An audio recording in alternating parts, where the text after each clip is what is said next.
இந்த பீட்சாவோட ரேட்டு கிட்டத்தட்ட 10 லட்சமா. 10 லட்சத்தில் அப்படி என்னதான் இருக்குது இந்த பீட்சாவில் அப்படின்னு சொல்லிட்டு நம்ம தெரிஞ்சுக்கலாமா? இந்த உலகத்தோட மிக மிக காஸ்ட்லியஸ்டான பீட்சா அப்படின்னா லூயிஸ் 13th பீட்சா அப்படின்னு சொல்லிட்டு இந்த ஒரு பீட்சா தான். இந்த பீட்சா இந்திய ரூபாய் மதிப்பில் கிட்டத்தட்ட 10 லட்ச ரூபாய்க்கு மேலே ரேட் வந்து இருக்கும் அப்படின்னு சொல்லிட்டு சொல்லியிருக்கிறாங்க.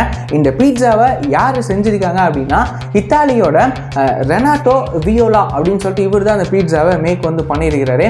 அது மட்டும் இல்லாமல் இந்த பீட்சாவில் அப்படி என்னென்ன விஷயங்கள்லாம் ஆட் பண்ணியிருக்காங்க அப்படின்னா தங்கம், அதுக்கப்புறமா லாப்ஸ்டர், கேரிவா அப்படின்னு சொல்லிட்டு இந்த மாதிரியான ரேரஸ்டான பியூரஸ்டான மெட்டீரியல்லாம் ஆட் பண்ணி இந்த பீட்சாவை மேக் வந்து பண்ணியிருக்காங்க. இதில் இன்னொரு இன்ட்ரெஸ்டிங்கான ஃபேக்ட் என்ன அப்படின்னு சொல்லிட்டு கேட்டிங்கன்னா, இந்த பீட்சா உங்களுக்கு வேணும் அப்படின்னா ஹோம் டெலிவரியில் அந்த பீட்சாவை பண்ண மாட்டாங்க. அதுக்கு பதிலாக அந்த செஃப் இருக்கிறாருல அவரே உங்கள் வீட்டுக்கு வந்து இந்த பீட்சாவை செஞ்சு வந்து கொடுத்துருவாராம். 10 லட்சத்துக்கெல்லாமா பீட்சா இருக்கும் அப்படின்னு சொல்லிட்டு இதை நான் இப்போ தான் ஃபர்ஸ்ட் டைம் கேள்விப்படுறேன். இதை பற்றி நீங்கள் என்ன நினைக்கிறீங்க அப்படின்ற உங்களோட கருத்துக்களை மறக்காமல் ஷேர் பண்ணிக்கோங்க. ஸோ இந்த மாதிரியான இன்ட்ரெஸ்டிங்கான வீடியோஸ்லாம் நீங்கள் ரெகுலராக பார்க்க தெரிஞ்சுக்க நம்ம பேஜை மறக்காமல் ஃபாலோ பண்ணி வச்சுக்கோங்க.